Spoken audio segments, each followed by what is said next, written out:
आज हम लोग बात करेंगे नेक्स्ट रियासत बुंदेला रियासत पर। ठीक है, तो देखिए बुंदेला रियासत अगर आप देखेंगे तो ऐसे तो ये बहुत बड़ी रियासत है और बहुत सारा सिस्टम है, लेकिन एग्जाम के पॉइंट ऑफ व्यू से देखें तो कुछ स्पेसिफिक चीजें ही एग्जाम में पूछी जाती हैं।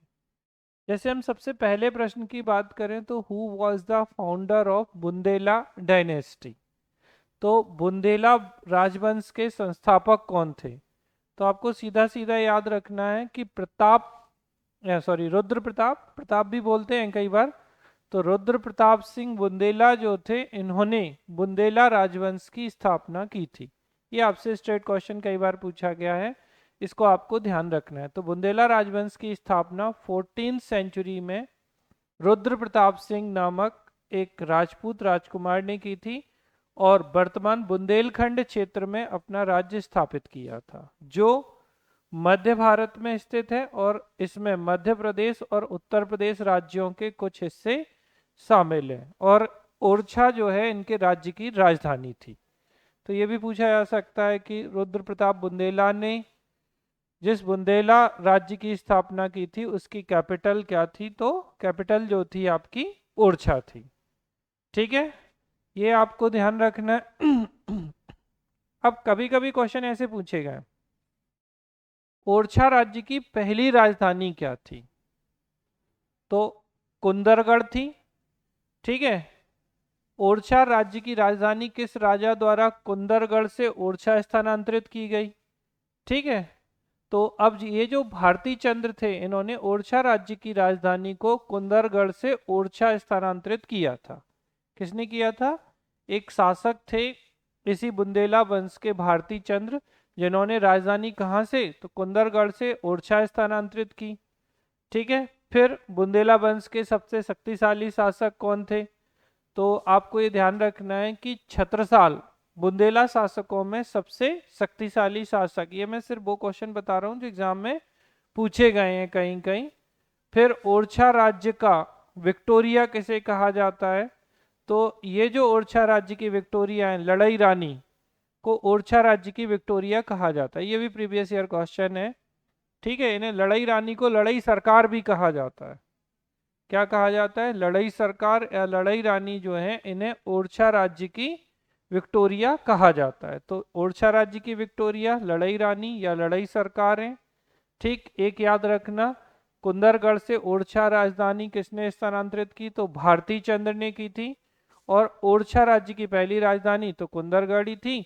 अब यहाँ आपको एक और चीज जो ध्यान रखनी है कि ओरछा राज्य की स्थापना किसने की? तो प्रताप रुद्र या रुद्र प्रताप बुंदेला ने की थी। इनको आपको अच्छे से ध्यान रखना है। ठीक है, फिर बात करते हैं बुंदेलखंड में जो राजवंश है, वो बुंदेला राजवंश है। मध्य भारत में एक विशाल क्षेत्र पर था। खजुराहो के चंदेलों, बुंदेला राजवंश, पन्ना साम्राज्य आदि जैसे कई राजवंशों ने इस क्षेत्र पर शासन किया। ये राजवंश राजपूत वंश थे। अच्छा, आपको ये भी ध्यान रखना है कि जो बुंदेला स्टेट या बुंदेला राज्य जो है, ये आपके मध्य प्रदेश और उत्तर प्रदेश दोनों के क्षेत्र को ये कवर करता है। ठीक है, क्लियर है आप लोगों को? फिर बात करते हैं कि कहाँ कहाँ तो बुंदेला राजवंश ने अपने साम्राज्य, वर्तमान दतिया, अब देखना टीकमगढ़, छतरपुर, पन्ना मध्य प्रदेश समझना आप, नरसिंहपुर, सागर, जबलपुर, सतना, होशंगाबाद, रायसेन, विदिशा, गुना, ग्वालियर, भिंड, ठीक है, शिवपुरी, ये तो हो गए सब आपके मध्य प्रदेश के जिले। फिर उत्तर प्रदेश के झांसी, अगर आप मैप देखने की कोशिश करोगे तो आपको बहुत अच्छे से समझ में आएगा। आप देखिए बीच में झांसी आ जाता है, मध्य प्रदेश और उत्तर प्रदेश के बीच, मध्य प्रदेश और मध्य प्रदेश के बीच में, मध्य प्रदेश उत्तर प्रदेश नहीं कहेंगे, मध्य प्रदेश और मध्य प्रदेश के बीच में झांसी आ जाएगा। ठीक है, और अगर आप बीना क्रॉस करते हैं, यही रेलवे लाइन से ही हम बात करें, तो बीना के बाद आपका ललितपुर आ जाता है। फिर आप अगर आप देखेंगे इस तरफ जाते हैं महोबा हमीरपुर तरफ, तो हमीरपुर, बांदा, महोबा, ये सब किसके जिले थे? ये उत्तर प्रदेश के जिले हैं। और ये बेसिकली ये झांसी, ललितपुर, जालौन, हमीरपुर, बांदा, महोबा, ये उत्तर प्रदेश का बुंदेलखंड क्षेत्र है। बुंदेलखंड मध्य प्रदेश में भी है, उत्तर प्रदेश में भी है। और एक नए राज्य बनाने की बात चलती है ना कभी कभी कि बुंदेलखंड बनाया जाए, तो फिर मेरे मन में प्रश्न आएगा कि मैं बुंदेलखंड पीएससी पढ़ाऊं या मध्य प्रदेश पीएससी। ठीक है। तो वीर बुंदेला ने मऊ मुहानी क्षेत्र में बुंदेला साम्राज्य की स्थापना की थी। बुंदेला राज्यों में कई अलग अलग राज्य शामिल थे जिनमें ओरछा राज्य, अब यहाँ आपके खुद के बड़े साम्राज्य में अलग अलग स्टेट भी हैं, जैसे Orchha state, Panna state, Chanderi state, Datia state, और इनके सबके अलग अलग शासक हैं। लेकिन हमें इतने पढ़ने नहीं हैं क्योंकि क्वेश्चंस एग्जाम में इनसे पूछे नहीं जाते हैं, तो आपको अनावश्यक बहुत ज़्यादा परेशान नहीं होना है। अब जैसे अगर आप समझने की कोशिश करोगे कि बुंदेला वंश के अंतर्गत रियासतें कौन कौन सी, देखिए ओरछा, दतिया, पन्ना, चंदेरी, समथर, छतरपुर, जैतपुर, अजयगढ़, चरखारी, मतलब ये इनके ये राजा नहीं है, ये इनकी रियासतें हैं। अब सोचो इनके अलग अलग राजा, तो बस फिर इस स्थिति में क्या होगा, बिजावर, सागड़, गरौली, खनिया धाना, तो बहुत सारी रियासतें जो हैं वो महत्वपूर्ण नहीं होती हैं। अब इन रियासतों में भी आपको जो ध्यान रखना है वो सिर्फ और सिर्फ ओरछा रियासत से सबसे ज़्यादा आपका एग्ज़ाम के लिए इम्पोर्टेंट है। और बाकी हम बहुत ज़्यादा रियासतों पे फोकस ना करके जो सीधे क्वेश्चंस आए हैं उन पर हम बात करेंगे, क्योंकि इतनी सारी रियासतें अगर आप पढ़ोगे तो आप समझ सकते हो कि 15-20 दिन आपको इसी सिस्टम को कंप्लीट करने में लग जाएंगे। बात करते हैं रुद्र प्रताप बुंदेला की, तो 1501 से 31 के बीच में इन्होंने शासन किया। मलखान सिंह के निधन के बाद रुद्र प्रताप बुंदेला इनके उत्तराधिकारी हुए। रुद्र प्रताप बुंदेला ने बुंदेला राजवंश की नवीन राजधानी ओरछा की नींव 3 अप्रैल 1531 को रखी। अब जैसे यहाँ से एक क्वेश्चन है ज्योग्राफी में या हिस्ट्री में जिसमें भी माने कि ओरछा किस नदी के किनारे है, तो ओरछा आपका बेतवा नदी के किनारे या बेतवा नदी के तट पर स्थित है। रुद्र प्रताप बुंदेला का शासनकाल, अब देखो आप इसे इंडियन हिस्ट्री से थोड़ा कनेक्ट करोगे तो ऑटोमेटिकली आप समझ पाओगे कि क्या कहना चाह रहे हैं। ठीक है। 1501 से 1531 है। अगर हम यहाँ लोधी वंश की बात करें दिल्ली सल्तनत में, तो अंतिम वंश है लोधी वंश, और कब से कब तक था ये, 1451 से 1526 तक। तो 1451 से 1526 तक लोधी डायनेस्टी दिल्ली सल्तनत में वर्क कर रही है, अंतिम वंश है। तो यहाँ पर आप क्या देख रहे हैं कि ये तत्कालीन लोधी वंश के पतन का काल और मुगल वंश के उद्भव का काल था। लोधी डायनेस्टी, अब इसी को हम कह दें कि दिल्ली सल्तनत का पतन तो भी ठीक है, क्योंकि दिल्ली सल्तनत, या हम दोनों को ऐड करना चाहें तो डिक्लाइन ऑफ दिल्ली सल्तनत एंड लोधी डायनेस्टी, या फिर कहें दिल्ली सल्तनत में लोधी वंश के पतन का काल और मुगल सल्तनत के, या मुगल सल्तनत तो नहीं कहेंगे, मुगल काल की स्थापना का काल इनके समय का था। दिसंबर 1531 में रुद्र प्रताप बुंदेला की डेथ हो जाती है। बेतवा नदी की भुजाओं में स्थित ओरछा नगर को बुंदेली जनमानस ओरछा के नाम से पुकारते हैं। ओरछा समझते हो, मतलब उड़ने वाला, बेसिकली परिहार और प्रतिहार राजपूतों का स्थान था। इनका पुराना नाम गंगापुरी भी था। तो ये शुरू में क्या कहलाया, ओरछा, तो लोकल लोग बोलते हैं इसे।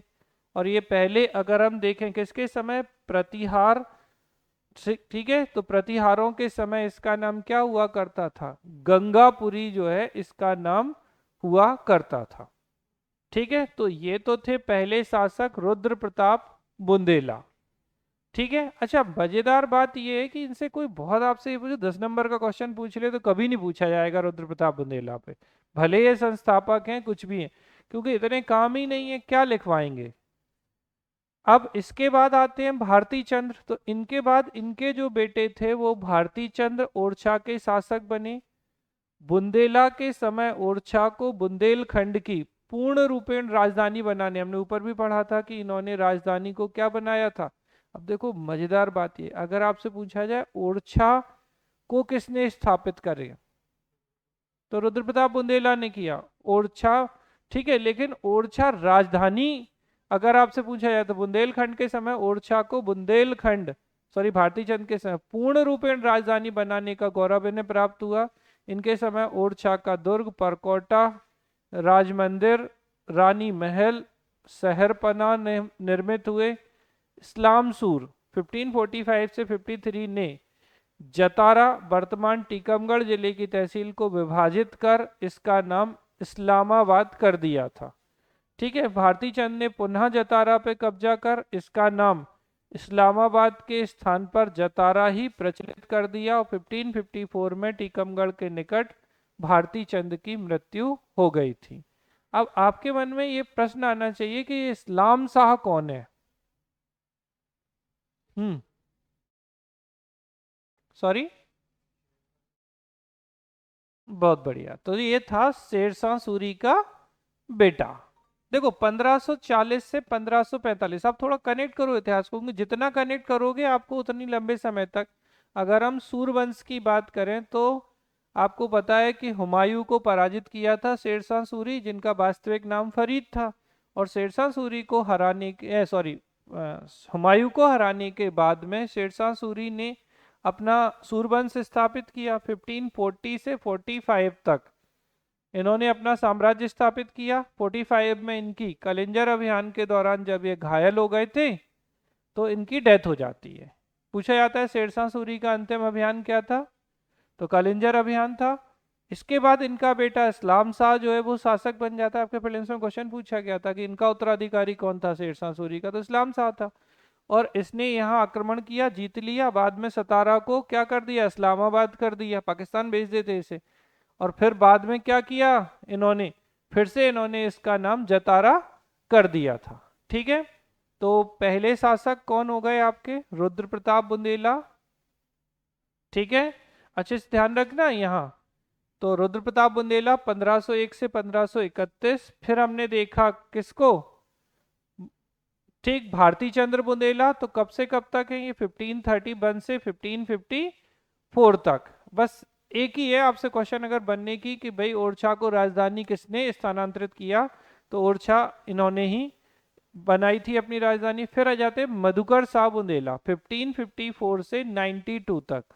तो भारती चंद्र के उत्तराधिकारी के रूप में इनके भाई थे ये मधुकर शाह बुंदेला, ओरछा की गद्दी पे बैठे। इन्होंने ओरछा राज्य के विस्तार हेतु सिरोंज, ग्वालियर, नरवर आदि पर आक्रमण किया। सिरोंज कहाँ है, ठीक है, सिंध नदी इसी तहसील से निकलती है, सिरोंज से ही। और आपको ध्यान रखना कि सिरोंज पहले किसका हिस्सा होती थी, राजस्थान के किसका, कोटा का। तो राजस्थान की जो कोटा रियासत थी उसका हिस्सा हुआ करती थी ये, मध्य प्रदेश के गठन के पूर्व। आक्रमण किया इन्होंने और मुगल बादशाह अकबर से भी संघर्ष करना पड़ा था मधुकर शाह बुंदेला को। मुगल बादशाह अकबर ने मधुकर शाह को हराने के लिए सादिक खां को भेजा। मधुकर शाह ने कूटनीति के द्वारा अकबर से क्षमा याचना की और महाकवि केशव उसकी वीरता की प्रशंसा करते हैं। याद आ रहे हैं केशव, केशव दास, क्या रचना थी, वेरी गुड। एक और, रामचंद्रिका, कवि प्रिया, रसिक प्रिया। ये तीन ही हैं जो इंपॉर्टेंट हैं, ध्यान रखिएगा। चलो फिर आ जाते हैं हम बाद में इसके। तो अब हम देखते हैं राम शाह बुंदेला को। तो देखिए आपको बस अगर हम क्रम से बात करें तो 1554 से लेके 92 तक मधुकर शाह बुंदेला। अब ये राम शाह बुंदेला जो है मधुकर शाह के बेटे थे, ओरछा की गद्दी पे बैठे। इनके 8 पुत्र थे जिनमें बीर सिंह देव बुंदेला को दतिया जिले में सबसे, ठीक है, तो छोटी बड़ौनी की जागीर प्रदान की गई थी। बूढ़ सिंह देव बुंदेला के विद्रोही स्वभाव के कारण रामशाह बुंदेला के समय राज्य को अन्य मुगल आक्रमणों का सामना करना पड़ा और 1605 में इनकी मृत्यु हो गई।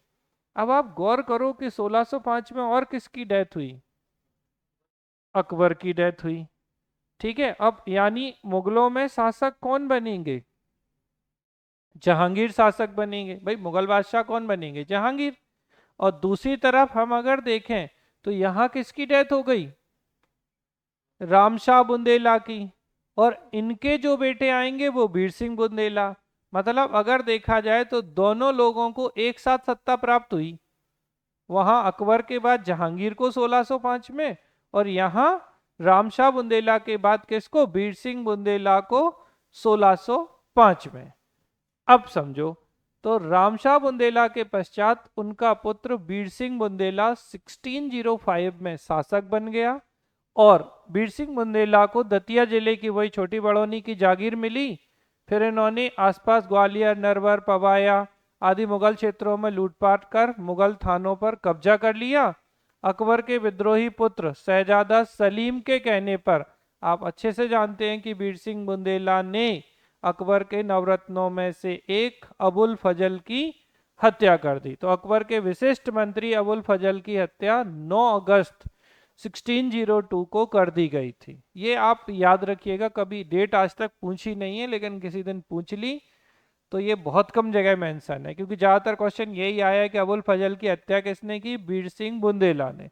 फिर पूछा जाता है बीर सिंह बुंदेला ने किसके कहने पे की, तो जहांगीर के कहने पे। और जहांगीर का ही वास्तविक नाम सलीम था। इन्हें अकबर सेखू बाबा के नाम से भी पुकारते थे, क्योंकि शेख सलीम चिश्ती के आशीर्वाद के बाद ही किसकी जन्म हुआ था, जहांगीर या सलीम का। क्या? हाँ, ये दोस्त थे दोनों बेसिकली, और दोनों विद्रोही थे। मतलब जहांगीर ने तो ये तक कहा था कि अगर बीर सिंह बुंदेला नहीं होते तो मैं कभी शासक नहीं बन पाता। और इतने खास मित्र थे कि इनके लिए इन्होंने ओरछा में जहांगीर महल बनवा दिया, बीर सिंह बुंदेला ने। ठीक है, तो 1605 में सलीम जहांगीर बादशाह के नाम से गद्दी पे बैठा, और सार्वजनिक रूप से ये कहते हुए बीर सिंह देव की वजह से ही उसे गद्दी प्राप्त हुई है। बीर सिंह देव को ओरछा की गद्दी सौंपकर बुंदेलखंड का राज्य उसे दे दिया गया। अब जहांगीर खुश, ठीक है ना। तो जहांगीर के संरक्षण के चलते बीर सिंह देव को मुगल राजनीति में उस समय अच्छा सम्मान मिला था। बुंदेली ललित कलाओं का जन्मदाता और अग्रगण्य लोक कल्याणकारी शासक था, और 1627 में ओरछा में इसकी मृत्यु हो गई। मतलब एक अच्छे दोस्त थे एक तरीके से देखा जाए। इन्हें भी सत्ता 1605 में मिली, इनकी भी डेथ 1627 में हुई, जहांगीर की डेथ भी 1627 में हुई। ठीक है, तो और इनके पिता भी 1605, अच्छा वैसे भी जब सत्ता मिली तो पिताजी गए ही होंगे। तो रामशाह बुंदेला 1605 में वीर सिंह बुंदेला के पिता की डेथ होती है, और उधर मुगल बादशाह अकबर की डेथ भी 1605 में होती है। देखो, मैं जान मान के थोड़ा सा पीछे चीज़ों को कनेक्ट कर रहा हूँ कि चीज़ें आपकी रिकॉल भी होंगी, और उससे थोड़ा सा इंडियन हिस्ट्री से कनेक्ट करते हैं तो चीज़ें याद रहने की पॉसिबिलिटी रहती है। तो भाई हमने क्या देख लिया कि कहाँ तक के शासक देखे। सबसे पहले हमने देखा रुद्र प्रताप बुंदेला, फिर उसके बाद भारती चंद्र बुंदेला, फिर उसके बाद मधुकर शाह बुंदेला, फिर उसके बाद रामशाह बुंदेला, और फिर उसके बाद बीर सिंह बुंदेला। बीर सिंह बुंदेला को आपको याद रखना है एग्जाम के पॉइंट ऑफ व्यू से। मधुकर शाह बुंदेला 2 नंबर से ज्यादा के क्वेश्चन में आने की पॉसिबिलिटी नहीं रखते हैं। Same Pratap Rudra Pratap Bundela 7 number maximum, और वैसे तो मैं 2 नंबर में ही इनको महत्ता देता हूं। ठीक है, फिर हम देखते हैं कि आ जाते हैं जुझार सिंह बुंदेला 1627 से लेके 1635 तक। ठीक है, बीर सिंह बुंदेला के बाद उसका सबसे बड़ा जो बेटा, ज्येष्ठ पुत्र मतलब बड़े बेटे थे, जुझार सिंह बुंदेला ओरछा की गद्दी पर बैठे। ओरछा के इतिहास में जुझार सिंह के चरित्र पर एक दाव के रूप में घटना प्रचलित है। तो ये कहा जाता है कि जुझार सिंह ने अपने भाई हरदौल पर चारित्रिक शक के तहत उसे विष देकर मरवा दिया था। ठीक है, आपने सुना होगा हरदौल की मनोती, इस तरीके की चीजें, तो ये वही हरदौल है। 1634-35 में गोंड राजा प्रेम शाह पर आक्रमण कर चौरागढ़ का किला जीतला, और फिर इनकी मृत्यु 1635 में मुगल संघर्ष में हुई थी। किसकी मृत्यु हो गई है अब? जुझार सिंह बुंदेला की डेथ हो जाती है। इसके बाद अगले जो महत्वपूर्ण शासक हम देखते हैं वो है पहाड़ सिंह बुंदेला 1641 से 53 तक। तो 41 में शाहजहां ने बीर सिंह बुंदेला के द्वितीय पुत्र पहाड़ सिंह को ओरछा का शासक नियुक्त किया, जो मुगल मनसबदार सेनापति के रूप में दक्षिण भारत में कार्यरत था। 1641 से 1753 तक पहाड़ सिंह बुंदेला ने बुंदेलखंड पर पूर्ण रूप से मुगल सत्ता के प्रतिनिधि के रूप में ही शासन चलाया था। अब आप अगर देखें तो आपको पता होना चाहिए 1627 में जहांगीर की मृत्यु हो गई और इनका बेटा खुर्रम जो कि शाहजहां था, तो 1627 से 1658 तक ये शासन करेगा। तो इनके समय, शाहजहां के समय जो है, पहाड़ सिंह बुंदेला जो है एक तरीके से मुगल रिप्रेजेंटेटिव या मुगल प्रतिनिधि के रूप में शासन कर रहे थे। ठीक है, 1645 से 48 और 1652 में इन्होंने क्या किया, बल्ख, काबुल और कंधार के युद्ध अभियानों में मुगलों की ओर से भाग लिया और 1653 में इनकी हो जाती है डेथ। इसके बाद सुजान सिंह बुंदेला आते हैं 1653 से 72 तक। तो पहाड़ सिंह के बाद उनका पुत्र सुजान सिंह बुंदेला ओरछा की गद्दी पे बैठा, इनको कोई संतान नहीं थी, अतः उसके बाद उसका भाई इंद्रमणि बुंदेला जो है वो शासक बन जाता है। किसके बाद की बात कर रहे हैं, तो आपको ध्यान रखना है सुजान सिंह बुंदेला। ठीक है, तो पहाड़ सिंह के बाद बने सुजान सिंह, और सुजान सिंह को कोई बच्चा नहीं था तो इनका भाई इंद्रमणि बुंदेला जो है वो शासक बन गया और 1672 से 75 तक ये ओरछा की गद्दी पर बैठा। ठीक, तो इनके समय में मुगलों के कश्मीर अभियान और दक्षिण भारत अभियान में भाग लिया था इंद्रमणि बुंदेला ने। आप अगर गौर से देखो तो क्या चल रहा है, पहाड़ सिंह बुंदेला, ठीक है, सुजान सिंह बुंदेला, इसके बाद इंद्रमणि बुंदेला, ये पूरे तरीके से किसके अधीन काम कर रहे हैं, एक तरीके से तो मुगलों के अधीन। इन्हीं के लिए ये क्या कर रहे हैं, युद्ध कर रहे हैं, अभियान कर रहे हैं।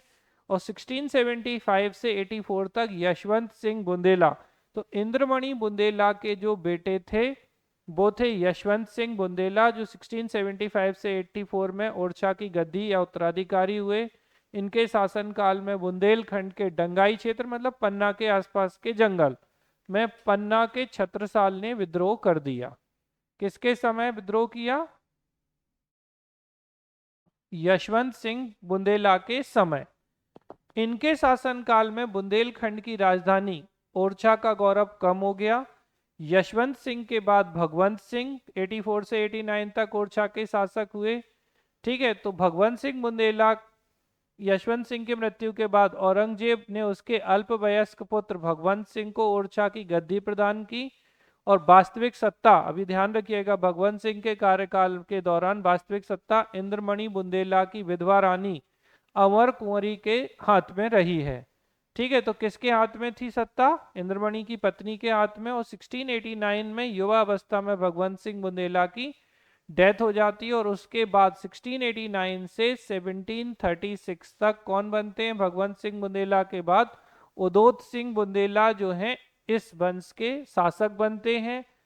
ठीक है, और 1708 में मराठा पेशवा बालाजी विश्वनाथ द्वारा बुंदेलखंड पर आक्रमण को विफल किया इन्होंने। 1710 में सिखों के विरुद्ध मुगल सेना का सहयोग किया इन्होंने, और उदोत सिंह ने चंदेरी और दतिया रियासत के उत्तराधिकार का विवाद का निराकरण किया था। इनके कार्यकाल में मुगल बादशाह फर्रुखशियर ने कालपी और भांडेर परगनों को मुगल सूबेदार मोहम्मद खां बंगस को सौंपा। इनके कार्यकाल में पन्ना राजवंश की नींव डाली गई और संपूर्ण बुंदेलखंड में छत्रसाल का प्रभुत्व स्थापित हुआ। उदोत सिंह मराठा सेनानायक मल्हार राव से युद्ध करते हुए वीर गति को प्राप्त हुए। उन्होंने ओरछा में निवास बाग, उदोतगंज, आनंद मंदिर और उदोत सागर, बेसिकली बरुआ सागर आप अगर देखेंगे तो बीच में पड़ता है एक, ठीक, का निर्माण कराया। तो ये थे आपके उदोत सिंह बुंदेला। ठीक है, 1736 तक। और उसके बाद पृथ्वी सिंह आते हैं। तो उदोत सिंह के मृत्यु के बाद ओरछा राज्य की गद्दी पर कौन बैठे, पृथ्वी सिंह विराजमान हुए। इस दौरान झांसी के सूबेदार नारायण शंकर ने 1742 में ओरछा पर आक्रमण किया और ओरछा राज्य से पिछोर, करा, मोट, ये सब छोड़ दो। पृथ्वी सिंह ने ओरछा के समीप पृथ्वीपुर नाम का दुर्ग बनवाया। ठीक है, और 1753 में पृथ्वी सिंह बुंदेला की डेथ हो जाती है 1736 से 1753 तक। इसके बाद आते हैं सावंत सिंह। तो पृथ्वी सिंह के पुत्र गंधर्व सिंह की मृत्यु उनके कार्यकाल के दौरान ही हो गई थी, अतः गंधर्व सिंह के पुत्र सावंत सिंह को ओरछा की गद्दी मिली। सावंत सिंह के कार्यकाल में मुगल बादशाह शाह आलम ने रीवा से वापस आते हुए ओरछा में अपना दरबार लगाया। सावंत सिंह को महेंद्र की उपाधि प्रदान की और उसके बाद पानीपत के तृतीय युद्ध में मराठों की पराजय के पश्चात मराठों ने व्याकुल होकर बुंदेलखंड पर आक्रमण कर दिया। अब पानीपत का तृतीय युद्ध में मराठे हार गए 1761 में।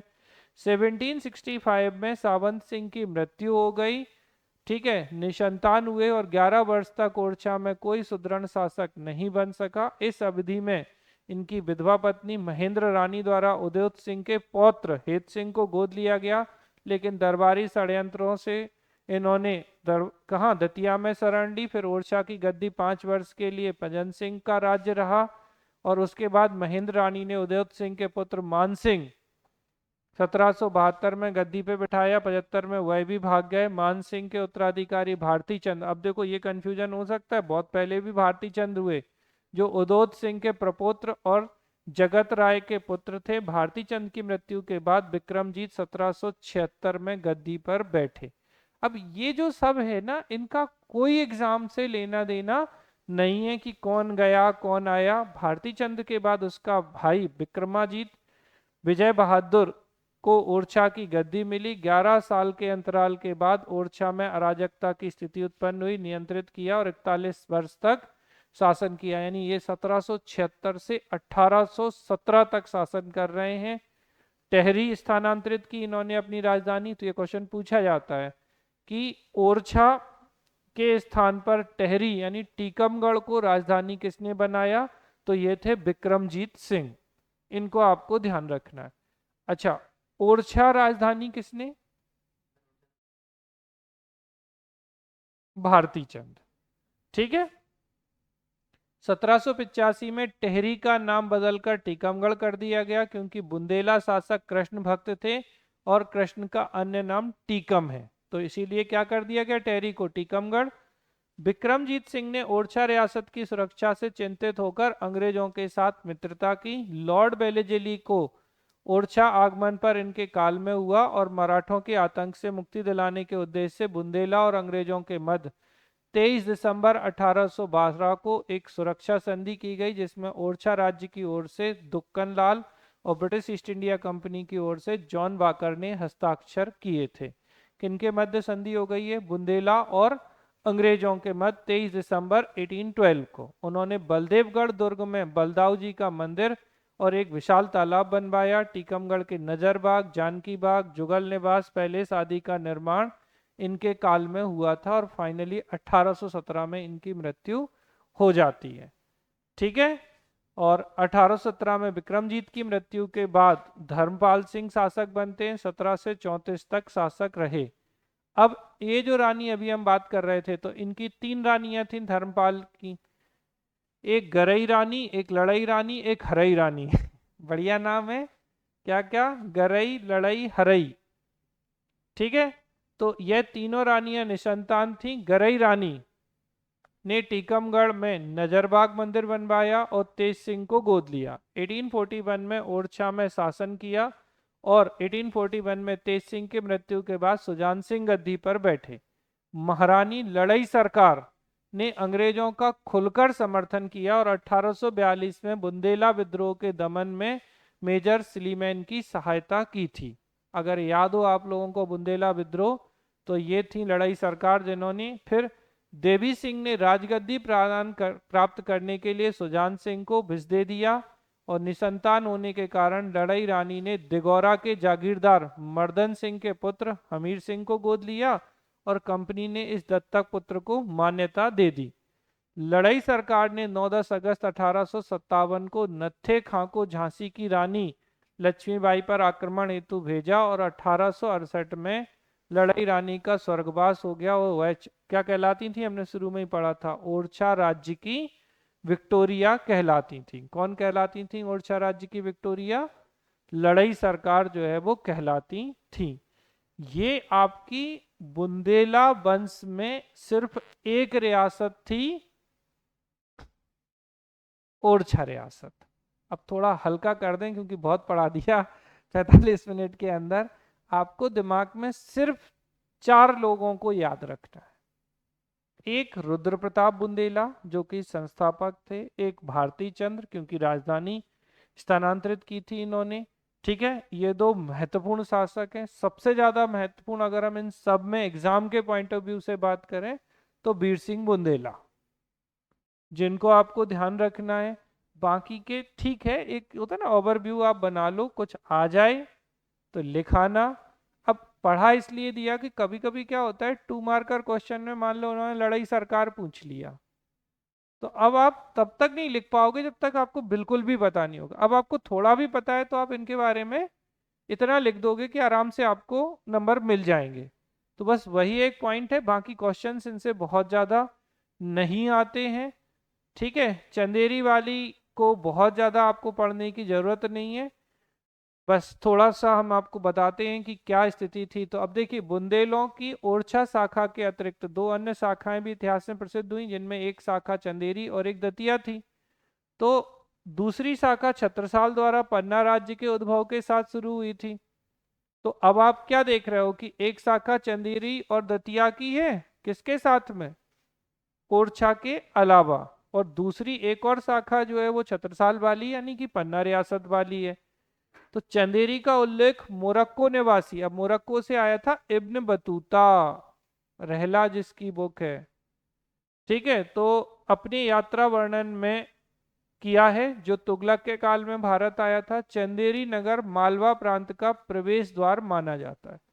देखिए, चंदेरी वर्तमान में अशोकनगर डिस्ट्रिक्ट में है, पहले ये गुना डिस्ट्रिक्ट के अंतर्गत होती थी, और चंदेरी को हम मालवा का प्रवेश द्वार के रूप में भी जाना जाता है। दिल्ली सल्तनत के समय से ही चंदेरी को मालवा सूबे के अंतर्गत रखा गया था, परंतु भौगोलिक और सांस्कृतिक रूप से यह बुंदेलखंड का अभिन्न अंग था। अब मजेदार बात यह कि हम ज्योग्राफिकली और कल्चरली देखें तो ये कैसा है,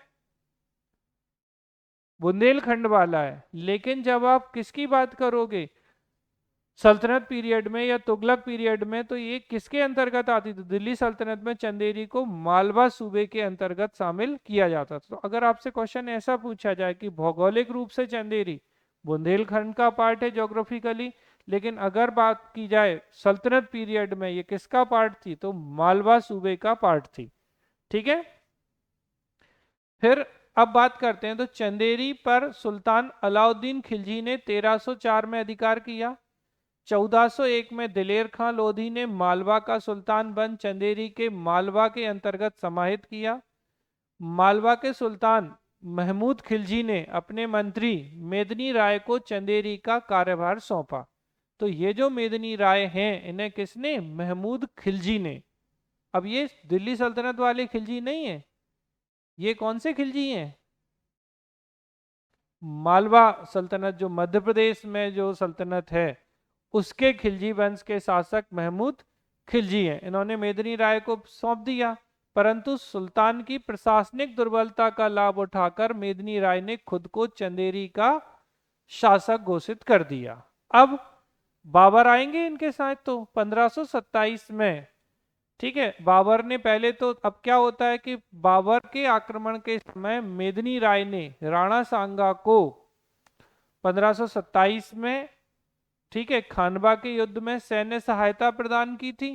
क्योंकि देखिए 1526 में हुआ पानीपत, 1527 में खानवा, खानवा के युद्ध में मेदिनी राय ने किसको सपोर्ट किया, राणा सांगा को, जिसका उल्लेख बाबरनामा में किया गया। अब इससे होगा बाबर इनसे नाराज, और अब आएगा वो 1528 में चंदेरी पे आक्रमण करेगा और मेदिनी राय मारे गए थे, ठीक है। तो ये थी आपकी कब तक की कहानी, 1528 तक की। अब इस चंदेरी राज्य की बात करें तो ओरछा के शासक मधुकर शाह याद आ रहे होंगे आपको, के जो ज्येष्ठ पुत्र थे रामशाह बुंदेला को ओरछा की गद्दी से अपदस्थ कर जहांगीर ने चंदेरी का शासक बना दिया था। समझ में आ रही, ओरछा के शासक मधुकर शाह के बेटे थे रामशाह बुंदेला, इन्हें क्या किया, ओरछा की गद्दी से अपदस्थ किया और क्या बनाया, चंदेरी का शासक बनाया। और राम शाह के पुत्र भारत शाह को स्वतंत्र चंदेरी राज्य की स्थापना का श्रेय दिया जाता है। तो आपको ये याद रखना है कि अगर चंदेरी राज्य, स्वतंत्र चंदेरी राज्य की स्थापना का श्रेय किसे दिया जा रहा है, भारत शाह को दिया जा रहा है। ठीक है, समझ में आ रही है बात आपको? तो 1612 से लेके 1634 तक रामसा बुंदेला की मृत्यु के बाद 1612 में हुई, परंतु उसकी मृत्यु से पूर्व उसका पुत्र संग्राम शाह की मृत्यु को प्राप्त हो चुका, अतः उसके पुत्र भरत शाह को चंदेरी की गद्दी प्राप्त हुई थी।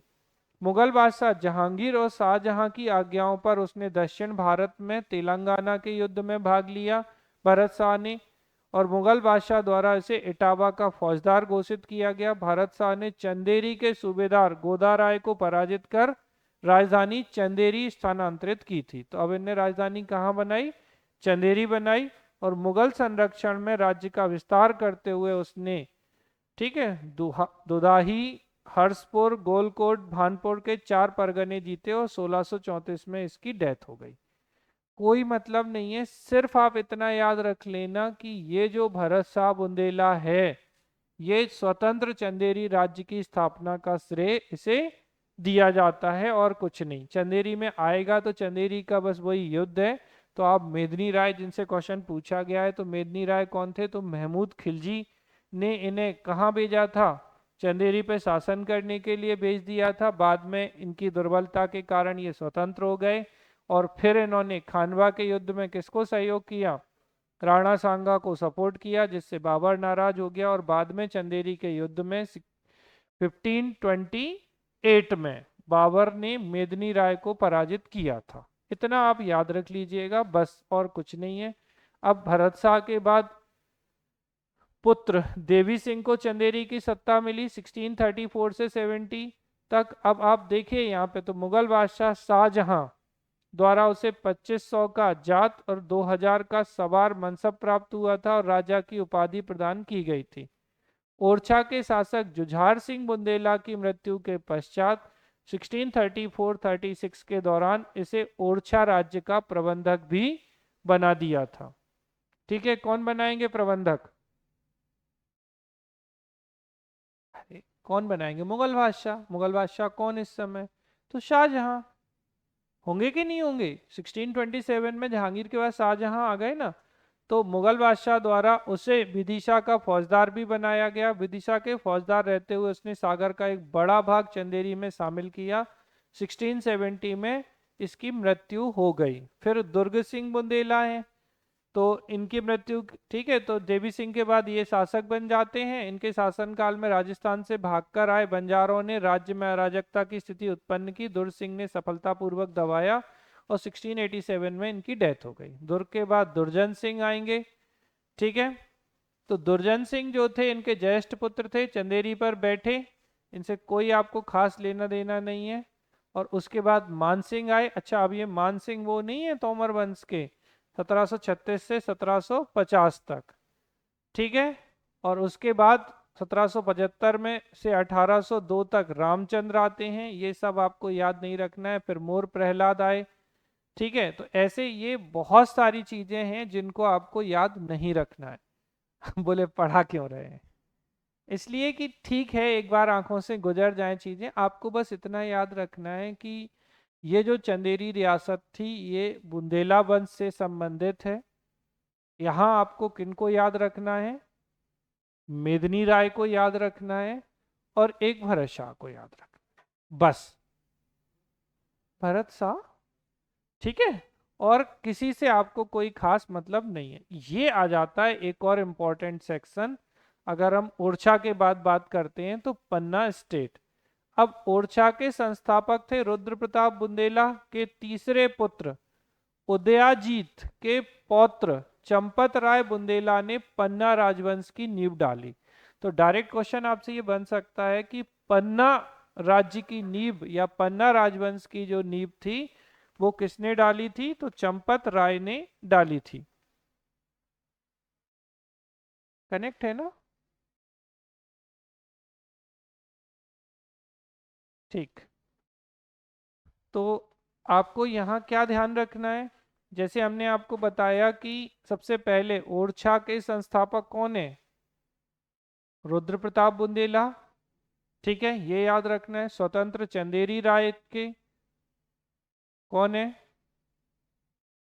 चंदेरी, चंदेरी को स्वतंत्र किसने किया था, भरत शाह ने। और यहां पर आपको याद रखना है चंपत राय। ठीक है, तो टीकमगढ़ के जतारा के अंतर्गत आती थी ये।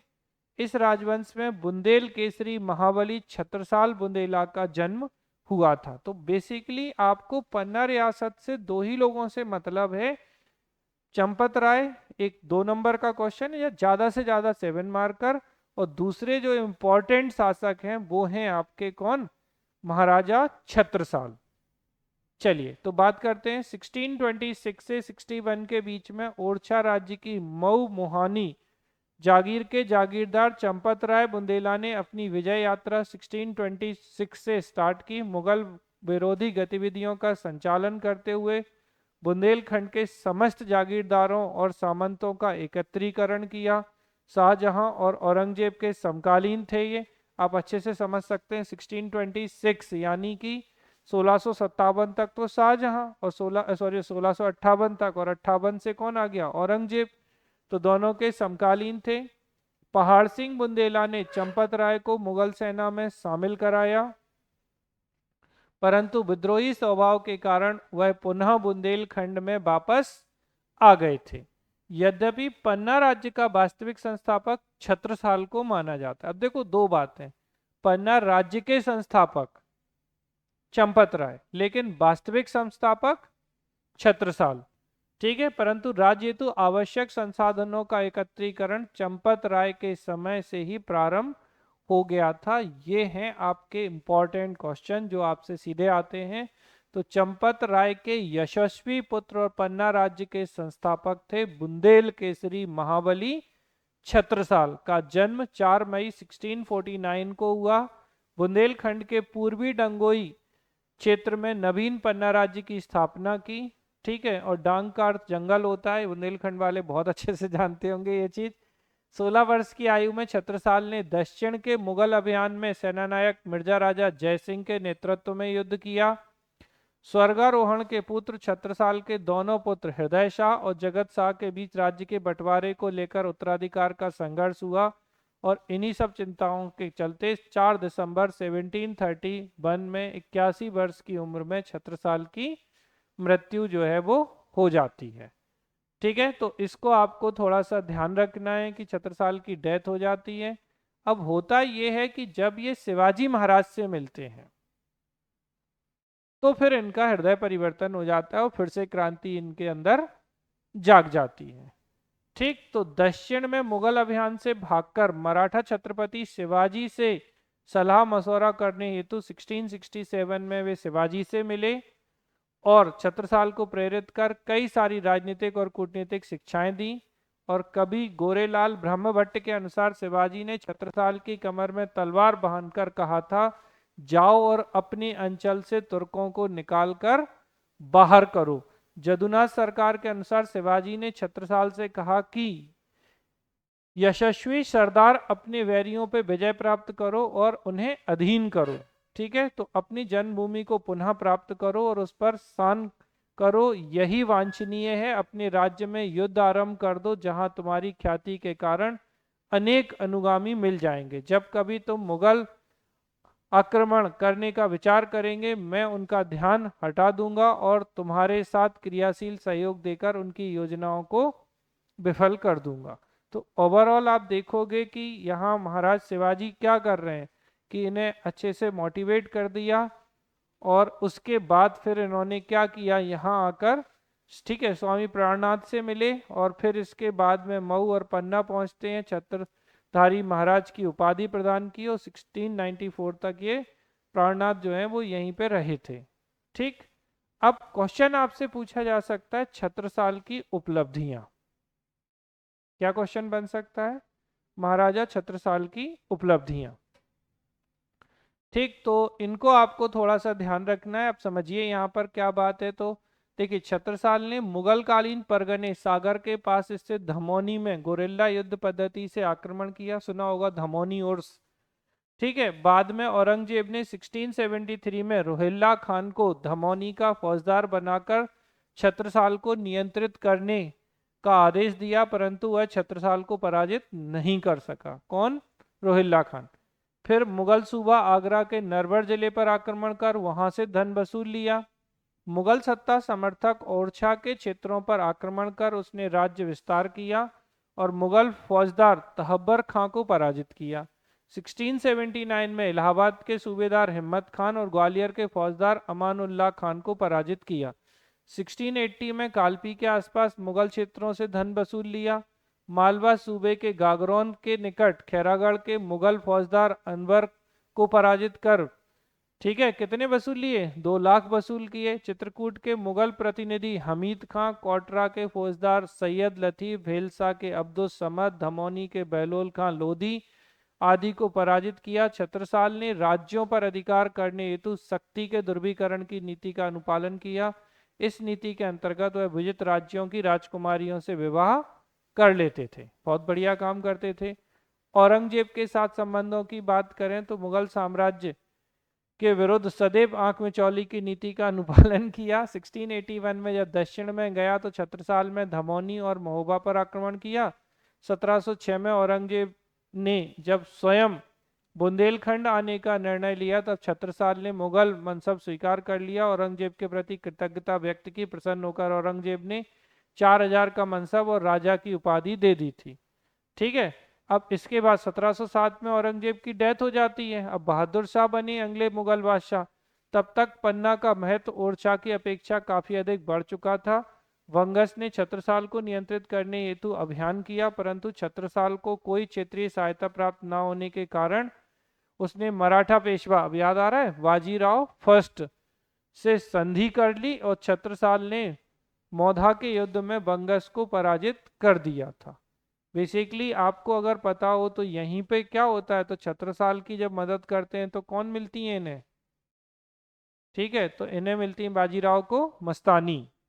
ठीक है, समझ में आ रही है बाजीराव मस्तानी वाली जो कहानी है, तो वो यहाँ से शुरू होती है और इन्होंने इनको किसको हरा दिया था? तो आपको ये ध्यान रखना है कि बंगस को या मोहम्मद बंगस जो थे इनको पराजित बेसिकली किसने किया था? तो बाजीराव फर्स्ट ने किया था। ठीक, ये थी आपकी कौन सी बात जो महाराजा छत्रसाल से संबंधित है। अब आपको मैं बताऊं कि आपके क्वेश्चंस क्या आते हैं, उन पे जरा बात की जाए तो थोड़ा सा अब हम डायरेक्टली क्वेश्चंस के फॉर्मेट में आपको बताना चाहेंगे कुछ एक चीजें। और तो देखिए, एक तो हमें क्या याद रखना है कि, एक मिनट ओपन कर दें फिर बताते हैं।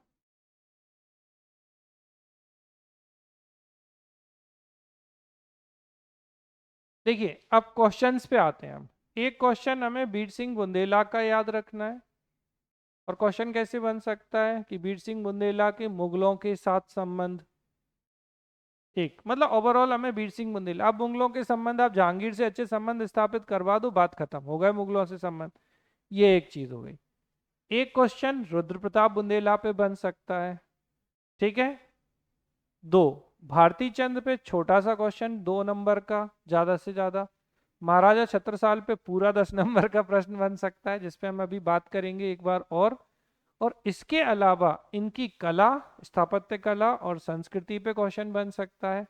स्थापत्य पे इनका क्वेश्चंस बन सकता है और वहाँ की सोसाइटी मतलब राजनीतिक जीवन कैसा था और किस तरीके की चीजें थी, इन पर क्वेश्चंस बन सकते हैं। अब इन क्वेश्चंस को हम सीधे सीधे पढ़ लेते हैं। हमने बहुत सारे शासक पढ़ लिए, तो आपको देखिए 2 नंबर के हिसाब से बस थोड़ा सा पता होना चाहिए बुंदेला शासक हैं, कब से कब तक रहे। अगर एक आध कोई काम याद है, इतने में आपका काम हो जाएगा। बाकी बहुत ज्यादा बुंदेलों से क्वेश्चन नहीं आए। देखिए किन किन से क्वेश्चन बनते हैं, रुद्र प्रताप बुंदेला से, मधुकर साहब बुंदेला से, ठीक है। भारती चंद से क्वेश्चन नहीं पूछा गया है मेंस में अभी तक। बीर सिंह बुंदेला से सबसे ज्यादा महाराजा छत्रसाल महत्वपूर्ण है, इनको आपको ध्यान रखना है। तो अगर हम मेंस में देखें तो यही सारे क्वेश्चन जो है वो आपके आते हैं। अब प्रोबेबिलिटी के बेस पे जब हम बात करेंगे तो और क्या, अच्छा मजेदार बात यह कि बुंदेला से पूछा गया है बुंदेला विद्रोह जो मीन्स का पेटेंट क्वेश्चन है। तो वो आप ऑलरेडी बुंदेला विद्रोह पढ़ चुके हैं, तो अब उसको दोबारा अभी बताने की जरूरत मुझे नहीं लगता कि है। तो ये चीजें हैं जो आपको ध्यान रखनी है। प्रिकॉशनरी हम थोड़ा सा इनका आर्किटेक्चर आपको बता देते हैं, स्थापत्य कला वाला, संस्कृति वाला बता देते हैं, सामाजिक जीवन, इनकी प्रशासनिक व्यवस्था, ये छोटे छोटे सेक्शन हैं जो अभी हम कंप्लीट कर लेंगे। तो देखिए ये आप पढ़ चुके हैं, फिर भी हम अब जैसे मान लीजिए क्वेश्चन आता है, ओरछा रियासत की स्थापना का श्रेय राजा रुद्र प्रताप सिंह या प्रताप रुद्र बुंदेला को 16वीं शताब्दी में जाता है। सही बात है। ठीक है, तो पूछे अगर आपसे ओरछा रियासत के संस्थापक के रूप में रुद्र प्रताप बुंदेला का वर्णन कीजिए, तो भाई आपको पता है कि ओरछा रियासत की स्थापना का श्रेय किसे दिया जाता है? रुद्र प्रताप सिंह बुंदेला या प्रताप रुद्र सिंह बुंदेला, दोनों कहते हैं, नहीं तो सोचो कि अलग अलग हो गए। क्या? अच्छा 16वीं शताब्दी, नहीं नहीं ये गलत है भैया, 16वीं कहाँ से आ जाएगा ये बहुत खतरनाक है। 16वीं ओलवी नहीं, बस बेसिकली संस्थापक के रूप में। अच्छा रहा तुमने याद दिलाया ये। अब टेन्योर कब से कब तक था? कब से कब तक का टेन्योर था इनका? 1501 से 31 तक। तो अब अगर उस समय देखेंगे तो कहाँ से अब, ठीक है, तो चलो बात करते हैं भारती चंद्र की। तो पहली बात, जैसे भारती चंद्र, मधुकर शाह, राम शाह, बीर सिंह देव, जुझार सिंह, धर्मपाल सिंह, ये प्रमुख शासक थे। स्थापत्य, इन्होंने ओरछा का किला, जहांगीर महल, सावन भादो महल बनवाए, यहाँ पर विद्वानों को संरक्षण प्रदान किया। कवि केशव दास को राजा राम शाह द्वारा संरक्षण दिया गया और 1812 में अंग्रेजों से सुरक्षा की संधि कर ली और ओरछा के परवर्ती शासक। तो इन सब से कोई मतलब ऐसा कुछ महत्वपूर्ण नहीं है। अब आओ आप यहाँ पे, जो शासक हमने ऑलरेडी पढ़ लिए, रुद्र प्रताप बुंदेला, अब दोबारा नहीं बताऊंगा, अभी पढ़े हमने, ठीक है। फिर बीर सिंह बुंदेला, आपको पता है 1605 से 1627, छोटी बड़ौनी के जागीरदार थे, लूटपाट करते थे। जहांगीर के कहने पर क्या किया था इन्होंने? सलीम के कहने पर अबुल फजल की हत्या कर दी थी, ठीक है। और बुंदेली स्थापत्य शैली को इन्होंने जन्म दिया था। फिर मधुकर शाह की बात करें तो ओरछा राज्य के विस्तार हेतु सिरोंज, ग्वालियर, नरवर पे आक्रमण किया, हमने अभी भी पढ़ा था। अकबर ने मधुकर शाह के विरुद्ध सादिक खां और इनको भेजा था, ठीक है। 1574 में इन्होंने आक्रमण किए थे। फिर छत्रसाल बुंदेला कहाँ के? तो ये पन्ना रियासत वाले, ठीक है। तो इनकी हमने बात कर ली थी। फिर उदोत सिंह बुंदेला, फिर से यहीं आ गए हम। और बख्तबली, अगर याद हो आपको, चूंकि हम ओवरऑल पूरे बुंदेलाओं की बात कर रहे हैं, इनकी अलग अलग अलग रियासतों की नहीं। तो अगर कभी ऐसा क्वेश्चन आए कि महत्वपूर्ण बुंदेला शासकों का वर्णन कीजिए, तो अलग अलग रियासतों के जो महत्वपूर्ण शासक थे उनको आप इस क्वेश्चन में लिख सकते हैं। याद है राजा बख्तबली 1842 के बुंदेला विद्रोह के समय इन्होंने अंग्रेजों की सहायता की थी, ठीक है। और बाद में 1857 की क्रांति में क्या किया था बख्तबली और इनके सेनापति बोधन दहुआ ने? 1857 की क्रांति में माई लक्ष्मीबाई के साथ में और कौन थे इस समय बख्तबली के साथ? कौन? अरे 1857 में तात्या टोपे, लक्ष्मीबाई, और कौन? अब और कौन थे? अच्छा, और कौन से शासक थे जिन्होंने 1842 के विद्रोह में अंग्रेजों का साथ दिया था और 1857 में अंग्रेजों के विरुद्ध लड़े थे?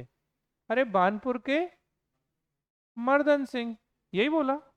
अच्छा, मुझे सुनाई ही नहीं दिया था ना, इसलिए तो मैं पूछ रहा था क्या बोल रहे हो। चलो, मर्दन सिंह बिल्कुल सही है, ठीक है। तो ये तो थे आपके बुंदेलखंड के शासक। अब छत्रपति बुंदेला की बात करें तो छत्रसाल जो बुंदेला हैं, महान प्रतापी राजपूत योद्धा थे। मुगल शासक औरंगजेब को पराजित करके बुंदेलखंड में अपना स्वतंत्र बुंदेला राज्य स्थापित किया और महाराजा की उपाधि प्राप्त की थी। डंगाई राज्य पन्ना की स्थापना की, ठीक है। फिर इसके बाद रायसेन, महोबा, ग्वालियर, धमौनी, सागर को जीता। एक विस्तृत राज्य की स्थापना की। इनकी सीमा उत्तर में कालपी, दक्षिण में सागर, सिरोंज, पश्चिम में ओरछा, दतिया राज्य से लगती थी। 1667 अभी पढ़ा, शिवाजी का सानिध्य मिला, राजनीतिक कूटनीतिक शिक्षाएं ली और क्या किया? छत्रसाल को अपने राज्य में युद्ध आरंभ करने की शिवाजी ने सलाह दी थी, ठीक है। 1687 में छत्रसाल ने राज तिलक करवाया और छत्रधारी महाराज की उपाधि ली। गोरिल्ला युद्ध पद्धति से आक्रमण किया। अकबर नहीं, मुगल सूबा आगरा के नरवर जिले पर आक्रमण कर धन वसूल किया। तहब्बर खां को पराजित किया। 1679 में इलाहाबाद के सूबेदार हिम्मत खां और ग्वालियर के सूबेदार अमान उल्लाह को पराजित किया था। कूटनीतिक उपलब्धि, आंख में चौली की नीति, समयानुसार विद्रोह और कृतज्ञता। जैसी बुंदेलखंड में आया वो, अच्छा ठीक है महाराज हम आपके साथ। कौन? औरंगजेब। फिर बाजीराव से सहायता पाकर बंगस खां को राज्य से रक्षा की। क्षेत्रीय राजाओं से वैवाहिक संबंध स्थापित कर राज्य विस्तार किया। बागपटुता से मुगल दरबार में मनसब प्राप्त किया और शिवाजी की सहायता से मुगलों के प्रति विद्रोह किया था। ठीक है, तो ये आपको याद रखना है। और फिर बहादुर शाह की सेना में छत्रसाल ने शामिल होकर सिखों के दमन में महत्वपूर्ण भूमिका निभाई और छत्रसाल के समय पन्ना का महत्व ओरछा की अपेक्षा काफी बढ़ गया था। इस प्रकार छत्रसाल अपने समय के महान सूरवीर, संगठक, कुशल और प्रतापी राजा थे। छत्रसाल को अपने जीवन की संध्या में आक्रमणों से जूझना पड़ा था। तो ये पूरी कहानी जो है वो आपकी किससे संबंधित है? छत्रसाल से। वही सेम क्वेश्चन है, अब दोबारा नहीं बता रहे हैं। अब अगला क्वेश्चन है प्रशासनिक और सामाजिक व्यवस्था। अब प्रशासनिक व्यवस्था में क्या, जैसे सब जगह की प्रशासनिक व्यवस्था है तो प्रमुख कौन होता था? राजा। ठीक है, तो सर्वोपरि सेना, न्याय, गुप्तचर विभाग का प्रमुख दीवान राजा के बाद प्रमुख पद था। वर्तमान में गृह मंत्री के इक्वल होता था दीवान। ठीक है, दरबार खास नियंत्रक विभाग था ये। दुर्ग में यहाँ पर होता था दुर्ग की रक्षा करने वाला, महल की रक्षा करने वाला, इनकी देखरेख करने वाला किलेदार। अब सोशल सिस्टम में अगर आप देखोगे तो वही होंगे ब्राह्मण, क्षत्रिय, वैश्य, शूद्र, ये आपको मिलेंगे। तो यज्ञ, राजा की दीक्षा, मंदिर की देखरेख, अनुदान भूमि की देखरेख, विवाह, कर्मकांड आदि शक्तियां इन्हीं के हाथों में केंद्रित थी। तो आपको तो बस इतना याद रखना है कि जो ब्राह्मण के कर्तव्य हैं वो यहाँ भी रहेंगे। क्षत्रिय तो शासन का संचालन, राज्य की रक्षा करना, वैदिक काल में भी यही होता था। वैश्य व्यापार, औद्योगिक गतिविधियां, पशुपालन, कृषि कार्य। शूद्र वर्ग क्या करेगा? अस्पृश्य लोग आते थे जो उपरोक्त तीनों वर्गों की सेवा करते थे। तो ये तो बिल्कुल सेम ही सेम है। इसके अलावा महिलाओं की स्थिति, सामाजिक स्थिति में देखें तो दहेज प्रथा, बहु विवाह, जौहर और सती प्रथा प्रचलन में था। अब आप अच्छे से समझ लो कि इस समय नहीं होगा क्या? चल रहे हैं, दहेज प्रथा चल रही है, बहु विवाह चल रहा है, जौहर चल रहा है, क्योंकि बाबर आ गया था तब भी जौहर हुआ ही था। ठीक है, सती प्रथा, ये सारी चीजें आपको देखने को मिलती हैं। अब वीर सिंह बुंदेला, ये पूरा क्वेश्चन आप ऑलरेडी पढ़ चुके हैं। के मुगलों के साथ संबंध, तो सबसे महान और प्रतापी शासक थे, ओरछा का स्वर्णकाल कहा जाता है। मुगल क्षेत्र में लूटपाट, ग्वालियर, नरवर, शिवपुरी के क्षेत्रों को लूटा इन्होंने। मैत्री संबंध, 1601 में शहजादे सलीम से मैत्री संबंध स्थापित किए। सलीम के कहने पर या जहांगीर के कहने पर अबुल फजल की हत्या की थी। कब की थी? 1602 में। स्वतंत्र शासक, जहांगीर के शासक बनते ही संपूर्ण बुंदेलखंड के ये स्वतंत्र शासक बन गए। वीर सिंह बुंदेला और सैन्य अभियान, वीर सिंह बुंदेला ने जहांगीर के साथ लगभग सभी सैन्य अभियानों में भाग लिया और सहयोग किया। तो ये तो थे इनके संबंध किससे? वीर सिंह बुंदेला के मुगलों के साथ बहुत अच्छे संबंध। इसके बाद इनकी स्थापत्य कला, तो एक नई आर्किटेक्चर स्टाइल इन्होंने बुंदेली स्थापत्य कला, जो मुगल और राजपूत शैली का मिक्सचर थी। तो मुगल शैली और किस शैली का? राजपूत शैली का जो मिश्रण था वो इन्होंने किया। किले करेरा और धमौनी के किले का निर्माण कराया। जहांगीर महल बुंदेली स्थापत्य शैली का उत्कृष्ट नमूना है। कहाँ था जहांगीर महल? ओरछा में स्थापित कराया था इन्होंने जहांगीर के लिए। केशव राय मंदिर का निर्माण कराया। तो अगर आपसे डायरेक्ट क्वेश्चन भी पूछ लिया जाए कि वीर सिंह बुंदेला का स्थापत्य, तो देखिए एक तो हो गया बुंदेली स्थापत्य शैली, करेरा और धमौनी के किले, ठीक है, जहांगीर महल और केशव राय मंदिर। अब जब हम आगे स्थापत्य पढ़ेंगे तो ये चारों चीजें आप वहां भी बता देंगे किससे संबंधित। जैसे आपसे क्वेश्चन पूछा जाए बुंदेला वंश से संबंधित स्थापत्य, तो आपका स्थापत्य जो वीर सिंह बुंदेला का है वो बुंदेला वंश का भी हो जाएगा क्योंकि उसी के शासक हैं ये।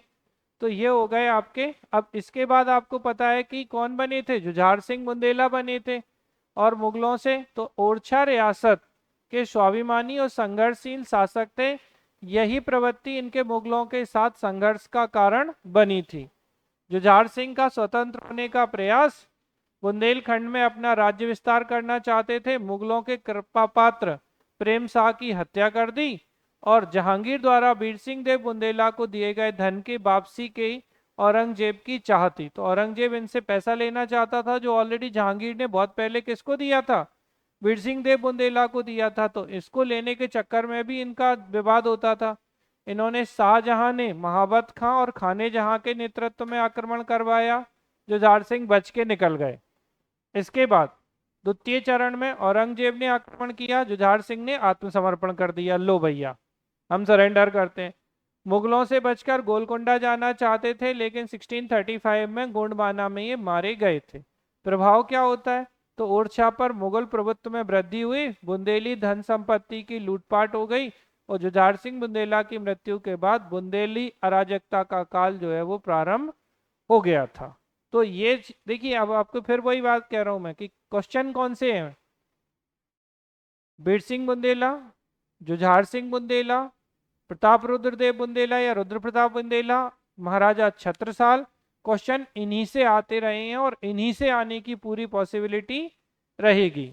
अब बुंदेलखंड की स्थापत्य कला की बात करें तो अब आप खुद से बताओ, स्थापत्य शैली तो मंदिरों का निर्माण किस में करेंगे, बुंदेलखंड है, तो नागर शैली उत्तर भारत है, तो राजपूत और मुगल शैली का मिश्रण था।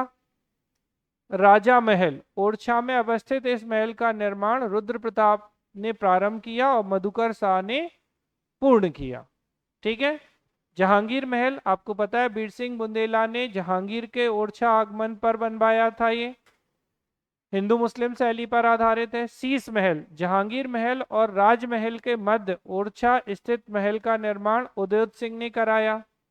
ठीक है। फिर राय प्रवीण महल, तो इंद्रजीत बुंदेला द्वारा अपनी प्रेमिका या प्रेयसी राय प्रवीण के लिए बनवाया गया था राय प्रवीण महल। सतखंडा महल सुना है आप लोगों ने, सतखंडा और नौखंडा, देखो नौखंडा चंदेरी में और सतखंडा दतिया में। सतखंडा मतलब 7 स्टोरीज। ठीक है। तो सतखंडा महल वीर सिंह बुंदेला द्वारा शाहजहां के आगमन पर, ठीक है, 1635 में दतिया में बनवाया गया था। अब मुद्दा ये आता है कि ये 1635 तक जिंदा कैसे रहे वीर सिंह बुंदेला, क्योंकि वीर सिंह बुंदेला की डेथ कब हो जाती है, 1627 में। तो ईयर मत डालना, नहीं तो फिर ये गड़बड़ हो जाएगा।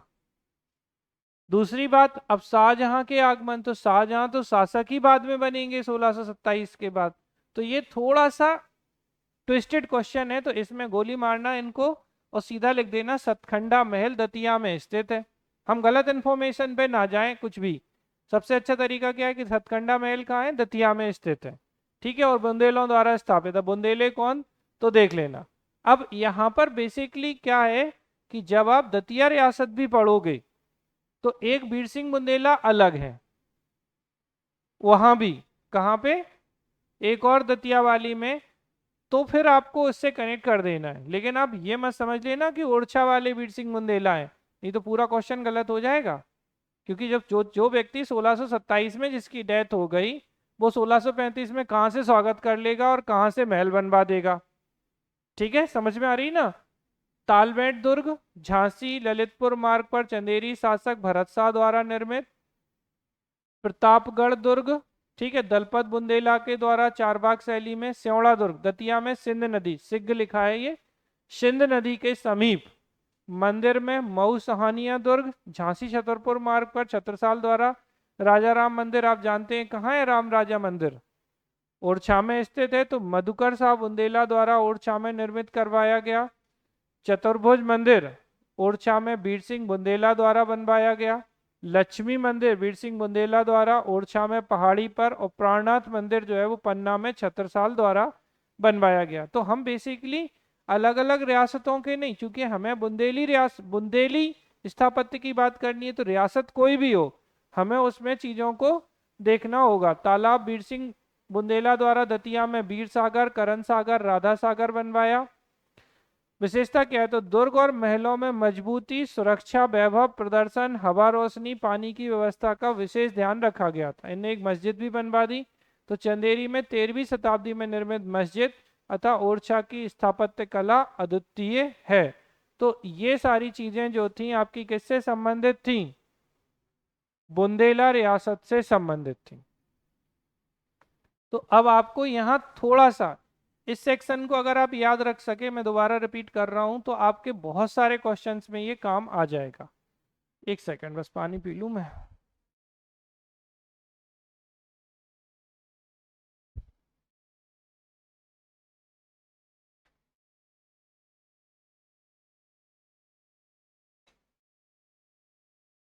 कोई भी क्वेश्चन आता है तो पहले तो आप ये ध्यान रखिए कि क्वेश्चंस कौन कौन से बन सकते हैं। ठीक है, तो क्वेश्चन में रुद्र प्रताप बुंदेला, मधुकर शाह बुंदेला, बीर सिंह बुंदेला, ठीक है, जुझार सिंह बुंदेला, और सबसे ज्यादा अगर इंपॉर्टेंट है तो महाराजा छत्रसाल। और 2 मार्कर के हिसाब से इनके पिताजी कौन थे? चंपत राय। आपको पता है चंपत राय ने आत्महत्या कर ली थी, किसके डर से? औरंगजेब के डर से। ठीक है, तो अब हम बात कर रहे हैं, देखिए एक तो बुंदेली जो स्थापत्य कला है, बुंदेली जो आर्किटेक्चर है बुंदेलखंड की, ये कैसी है? तो आपको ध्यान रखना हिंदू मुस्लिम राजपूत शैली है। ठीक है, और सीधा बोलें तो मुगल और बुंदेली शैली है, कि मुगलों की शैली और बुंदेली शैली दोनों को मिक्स किया गया है। तो इनके स्थापत्य में मंदिर जो हैं वो नागर शैली के होंगे, राजपूत मुगल शैली का मिश्रण है। अब जैसे कुछ महल, तो राजा महल रुद्र प्रताप बुंदेला ने बनवाया ओरछा में, जहांगीर महल बीर सिंह देव बुंदेला ने बनवाया। ठीक है, शीश महल की बात करें तो किसने बनवाया? ये उदोत सिंह ने बनवाया। राय प्रवीण महल इंद्रजीत सिंह बुंदेला ने बनवाया अपनी प्रेमिका के लिए, और सतखंडा महल बीर सिंह बुंदेला ने बनवाया, लेकिन ये दतिया रियासत वाले बीर सिंह बुंदेला, ना कि ओरछा रियासत वाले, नहीं तो आपका टेन्योर वाइज वो आप कनेक्ट नहीं कर पाओगे। फिर तालवेट दुर्ग बनवाया, प्रतापगढ़ दुर्ग बनवाया, सेवड़ा का दुर्ग बनवाया, फिर मंदिर मऊ शहानिया दुर्ग बनवाया मंदिर, यहाँ पर राम राजा मंदिर, ये इंपॉर्टेंट है। ठीक है, राजा राम मंदिर बोले, राम राजा मंदिर बोले, ये ओरछा का यही मंदिर है जिसमें आज सलामी दी जाती है। राजा के रूप में राम की पूजा कहाँ होती है? तो यहीं ओरछा में होती है। तो ये किसने बनवाया? तो आपको बहुत अच्छे से ध्यान रखना है, मधुकर शाह बुंदेला जो थे इन्होंने बनवाया था। चतुर्भुज मंदिर बीर सिंह देव ने, और लक्ष्मी मंदिर बीर सिंह देव ने बनवाया था। हाँ, बीर सिंह देव मतलब बुंदेला ही है, ये दतिया वाले नहीं है, ये यही है ओरछा वाले। ठीक है, फिर प्राणनाथ मंदिर पन्ना में छत्रसाल के द्वारा। इसके अलावा जैसे बीर सिंह बुंदेला, अब ये दतिया वाले आ गए, तो दतिया में बीर सागर, करण सागर, राधा सागर का निर्माण कराया। तो ये ओवरऑल, अब इसमें क्या होता है, जैसे आपसे कोई 2 मार्कर क्वेश्चन आ जाए, ठीक है, अब बीर सिंह बुंदेला से पर्याप्त पढ़ चुके, जैसे मधुकर शाह आ जाए, तो आप आराम से बता सकते हैं बुंदेला वंश के शासक थे। ठीक है, इन्होंने क्या किया? तो इन्होंने ओरछा का प्रसिद्ध राम राजा मंदिर का निर्माण कराया था। इस तरीके से आप जो इंफॉर्मेशन आपके पास है उसका आप यूज कर सकते हैं, अगर आप इन चीज़ों को ध्यान रखेंगे तो। अब जैसे आपसे इंद्रजीत सिंह बुंदेला आ जाए, तो इंद्रजीत बुंदेला के बारे में, बुंदेला वंश के शासक थे, ओरछा रियासत से संबंधित हैं। ठीक है, तो बुंदेला वंश की किस शाखा से? ओरछा रियासत से संबंधित थे। इन्होंने राय प्रवीण महल का निर्माण कराया। समझ में आ रही है? तो ऐसे आपको ये चीजें जो है वो आपके एग्जाम में लिखने के काम आ जाएंगी। अब जैसे उदोत सिंह आ जाए, तो ये भी आपके किससे थे? ओरछा रियासत के बुंदेला वंश के शासक थे, और इन्होंने शीश महल का निर्माण कहाँ पे करवाया? तो ओरछा में करवाया। इस तरीके से आप इन चीजों का यूज कर सकते हैं एग्जाम के पॉइंट ऑफ व्यू से। ठीक है, फिर जहांगीर महल तो आप बहुत पढ़ चुके हैं। राजा महल जो है वो प्रताप रुद्र प्रताप बुंदेला या प्रताप रुद्र बुंदेला ने इसका निर्माण करवाया था। तो ये चीजें आपको ध्यान रखनी है अच्छे से। एक और क्वेश्चन मैं बताना चाहूंगा, हालांकि ये आपने पढ़ा है, फिर भी 2 मिनट बात कर लेते हैं। बुढ़वा मंगल याद है? बुंदेला विद्रोह याद है? बुंदेला विद्रोह का नेतृत्व किसने किया था?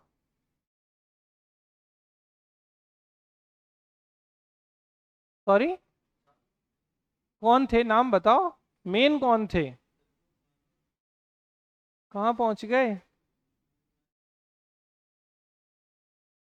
जैतपुर के राजा पारीछत जो थे, इन्होंने बुंदेला विद्रोह का, अब समझो, काशी में गंगा किनारे सभी नावों को जोड़कर उस पर सांस्कृतिक कार्यक्रम का आयोजन किया जाता है, जिसे बुड़वा मंगल नाम दिया गया था। कहाँ? काशी में। अब इसी बुड़वा मंगल की तर्ज पर 1836 में बुड़वा मंगल का आयोजन बुंदेलखंड के राजा रतन सिंह के यहाँ चरखारी में किया जाता है, जिसका उद्देश्य बुंदेला विद्रोह के लिए संगठन बनाना था। इस मेले में ही अंग्रेजों को देश से बाहर निकालने का प्रस्ताव पारित किया गया और विद्रोह के नेता जैतपुर के राजा पारीछत को चुना गया था। बुड़वा मंगल में ही बुंदेला विद्रोह की नींव रखी गई थी, इसलिए ये महत्वपूर्ण होता है। ठीक है, लड़ाई सरकार याद आ रही है? ओरछा रियासत के धर्मपाल थे, उनकी मृत्यु के बाद शासन की बागडोर उनकी पत्नी लड़ाई सरकार ने संभाली थी और अल्पवयस्क पुत्र सुजान की संरक्षिका थी। अंग्रेजों की भक्त थी। बुंदेला विद्रोह में अंग्रेजों की भरसक सहायता की थी। पारीछत को पकड़वाने में इन्होंने अंग्रेजों की मदद की थी और नत्थे खां को झांसी की रानी पर आक्रमण के लिए भेजा था और लड़ाई सरकार को ओरछा राज्य की महारानी विक्टोरिया कहा जाता है। याद है आप लोगों को कि नहीं है? ठीक है, अब इसको नहीं बता रहा, ये आप ऑलरेडी पढ़ चुके हैं, तो याद हो तो बढ़िया है, नहीं याद है तो रिपीट करो आप। बुंदेला विद्रोह में आपको ऑलरेडी बता चुका हूँ, 1842 में बुंदेला विद्रोह किया गया था। कारण क्या थे?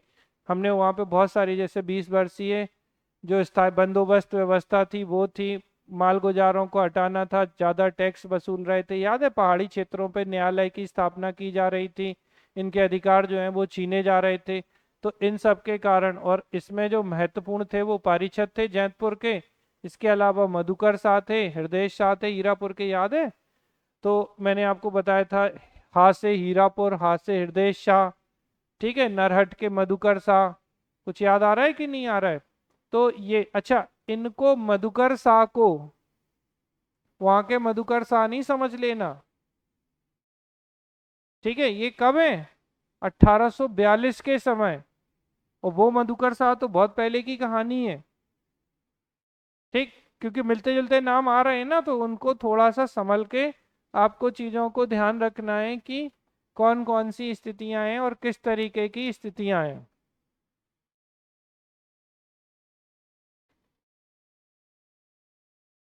एक मिनट और बस।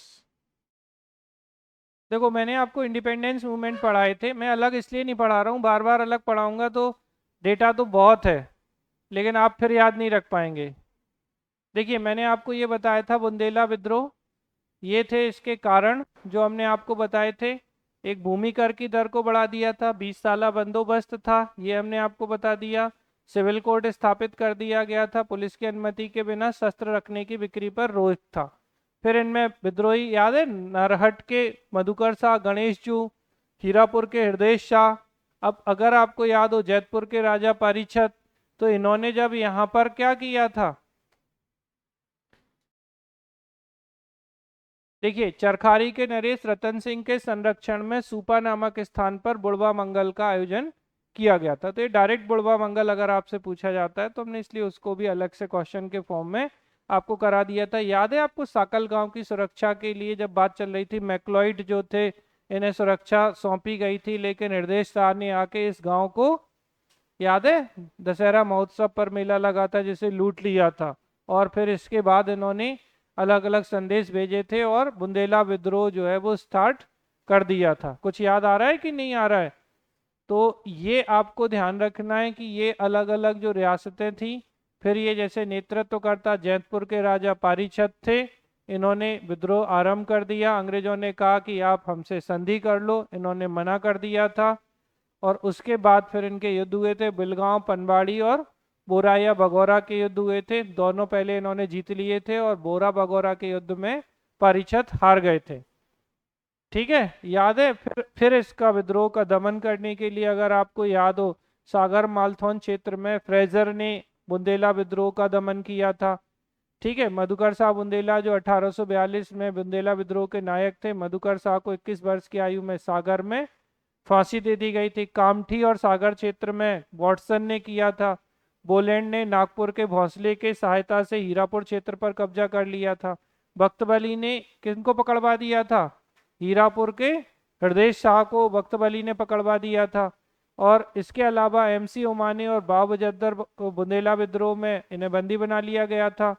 इसके अलावा मदनपुर के ढिल्लन सिंह को तहसीलदार, याद है, रामचरण, अगर आपको याद हो, चावर पाठा के तहसीलदार के समय। और जवाहर सिंह और पारीछत को ब्रिटिश अधिकारी स्लीमैन के समक्ष समर्पण। अब याद आ रहा है कि किसने करवाया ये समर्पण? नरई सरकार। ठीक है, तो बुंदेला विद्रोह के दौरान कैप्टन हैमिल्टन के समक्ष पंचम मधुकर शाह ने समर्पण कर दिया था। और इसमें मधुकर शाह के समर्पण में, याद है, मर्दन सिंह कहाँ के थे? ठीक है, तो बानपुर जो थे, भानपुर नहीं है, बानपुर, या बर्नपुर भी बोलोगे तो चलोगे, तो बानपुर के मर्दन सिंह ने, और ये आगे चल के यही बानपुर के मर्दन सिंह, ठीक है, और इसके अलावा कहाँ के? शाहगढ़ के वक्त बली और इनके सेनापति बोधन दहुआ। और याद करो, सागर के शेख शेख रमजान, ये सब जो लोग हैं वो क्या करेंगे? ये 1857 की क्रांति करेंगे। और अगर याद हो तो कैप्टन ब्राउन के समक्ष मधुकर शाह के भाई गणेश जू ने मधुकर शाह के बंदी बनाए जाने के बाद आत्मसमर्पण कर दिया था। तो ये आपका वो था जो 1842 के बुंदेला विद्रोह के समय था। अच्छा, इतिहास को वहां से लाके यहाँ तक बिठाना आसान नहीं है, लेकिन अगर आप थोड़ा कनेक्ट करने की कोशिश करोगे तो आप समझ पाओगे। अगर आपने कनेक्ट करने की कोशिश नहीं की तो फिर आपका कहीं और कहीं रह जाएगा। मतलब यहाँ हमने जो बुंदेले शुरू किए थे, तो उन बुंदेलों में हमने यहाँ आखिरी में 1842 में हम किन को देख रहे हैं? उन बुंदेलों में से। ठीक है, तो आप उनमें से एक क्या देख रहे हो? एक कौन है? वक्त बली है 1842 में। हालांकि ये तो किसका साथ दे रहे हैं? अंग्रेजों का साथ दे रहे हैं। और एक लड़ाई सरकार है जो अंग्रेजों का साथ दे रही है। और किनको पकड़वा दिया था इन्होंने? पारीछत को स्लीमैन के समक्ष आत्मसमर्पण करा दिया था। तो ये जो लोग हैं, ये बुंदेला रियासतें हैं तो उसी क्षेत्र की, जो बाद में जो बच गए लोग, और उन्होंने 1842 के विद्रोह में भाग लिया। कुछ ने अंग्रेजों का साथ दिया, बानपुर और शाहगढ़ के, और बाकी ने जाके 1857 की क्रांति में विद्रोह किया था। तो इन्होंने, अगर हम बख्तवली की बात करें तो 1857 में ये भाग लेंगे। और इनकी तरफ से कौन होंगे? बोधन दहुआ होंगे, बानपुर के मर्दन सिंह होंगे। ये सब क्या है? ये भी तो बुंदेले शासक हैं। तो इतना आपको याद रखना होगा। अच्छा, इसको कंसाइज जरूर करना। अगर आपने बहुत पढ़ने की कोशिश की तो ये बहुत है, आप जितना पढ़ना चाहोगे। मतलब मैंने 20-30% तो आपको बताई नहीं चीजें। जैसे दतिया रियासत पे हमने कोई बात नहीं की, 11-12 थी, हमने तो सिर्फ 3 ही बताई आपको, चंदेरी, पन्ना और ओरछा। लेकिन क्वेश्चन जो आते हैं वो यूजली ओरछा और पन्ना रियासत के ही, मतलब बेसिकली रियासतें भी नहीं कहेंगे। चंपत राय, छत्रसाल बुंदेला, इन दो को याद रखना है। वहां मेदिनी राय तो वो तो बाबर के साथ ही कनेक्ट होके बन जाता है, कोई समस्या नहीं है। भरत शाह याद रख लेना ज्यादा हो तो। ठीक है, इसके अलावा आपको याद रखना है कौन? रुद्र प्रताप बुंदेला, मधुकर शाह। ठीक है, भारती चंद इसलिए कि बस राजधानी इन्होंने बनाई। फिर वीर सिंह देव बुंदेला, वीर सिंह देव के बाद जुझार सिंह बुंदेला। इनको आपको याद रखना है, बस इन्हीं से क्वेश्चन आते हैं। इनकी स्थापत्य याद रख लेना, इनकी उपलब्धियां याद रख लेना। वीर सिंह देव बुंदेला के मुगलों के साथ संबंध याद रख लेना, जो कि आसान है।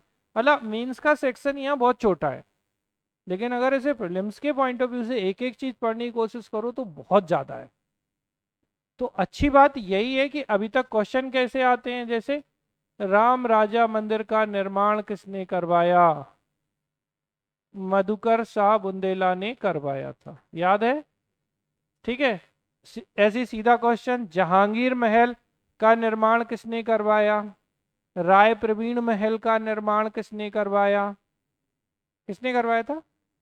इंद्रजीत बुंदेला ने, किसके लिए? राय प्रवीण, इनकी प्रेमिका की याद में। तो इस तरीके के क्वेश्चंस हैं। शीश महल का निर्माण किसने करवाया? उदोत सिंह ने करवाया। तो जो मैंने स्थापत्य वाला जो आपको बताया कि इस पे आपको एम्फेसाइज करना है। अच्छा, बड़ी अच्छी बात पता क्या है कि प्रीलिम्स में भी आर्ट एंड कल्चर ज्यादा पूछ रहा है वो। अगर आप उसको अच्छे से ऑब्जर्व करो 10-20 साल के पेपर देख देख के, तो आपको, और अभी ये 5 साल में ये ट्रेंड बहुत ज्यादा बढ़ा है। ठीक है, साहित्यकार तो हमेशा से महत्वपूर्ण रहे हैं। साहित्यकारों को तो आप छोड़े नहीं कि आपका प्रीलिम्स का क्वेश्चन गया नहीं। तो हमने साहित्यकारों पे ऑलरेडी बात कर ली, इन सब पे बात कर ली है। अब हमारी जो लास्ट रियासत बचेगी वो होगी कौन सी? बघेल डायनेस्टी या बघेल रियासत की हम बात करेंगे। और मैं थोड़ा सा आपको बघेल पढ़ाने के बाद दोनों को मैं एकदम बिल्कुल कंप्रेस करके, एकदम एग्जाम के काम का जितना है वो मैं आपको एक समरी समरी के रूप में बता दूंगा कि इतना आप याद रख लीजिए। तो उसको आपको मल्टीपल टाइम्स रिवाइज करना है जिससे वो बिल्कुल भूले नहीं। और बाकी की चीज़ों को एक आध बार आपने देख लिया कि अगर कोई अटपटा क्वेश्चन बनता है तो फिर हमें पता होना चाहिए कि ये इस समय थे और इनके ये काम है। थोड़ा बहुत आप, और देखिए अटपटे क्वेश्चन 2 मार्कर से ज़्यादा में आते नहीं है। एक और चीज़ याद रखिए, 7 मार्कर में कोई ऐसा अननोन फैक्ट बहुत कम पूछा जाता है और 10 में तो बिल्कुल नहीं। तो जो भी आपको मिस हैपनिंग वाले क्वेश्चंस मिलेंगे वो शुरू में वो करते हैं मोटिवेशन डाउन। शुरू के 5 क्वेश्चन में से 3 आपको अटपटे पकड़ा दिए, अब एकदम से बच्चा टेंशन में, बोले 5 में से हो सकता है कई बार 5 भी। तो अब ऐसी स्थिति में आपको लगेगा क्या होगा, तो उनसे आपको परेशान नहीं होना है। अगर वो बहुत ज़्यादा अटपटे हैं तो वो सबके लिए होंगे। लेकिन जो जैसे 10 मार्कर क्वेश्चन है, 7 मार्कर क्वेश्चन है, और 2 मार्कर के भी 10 क्वेश्चन, 5 पे आपको दिमाग नहीं खर्च करना है, लेकिन 10 क्वेश्चन आपसे बन जाते हैं। तो हमें जो हमसे बन रहे हैं हमें वो अच्छे से लिखना है। और क्योंकि एमपी बहुत आता है तो इसलिए एमपी पे इतना जोर दिया जा रहा है। ठीक है, तो ये हो जाता है आपका। योगी बंद कर देना।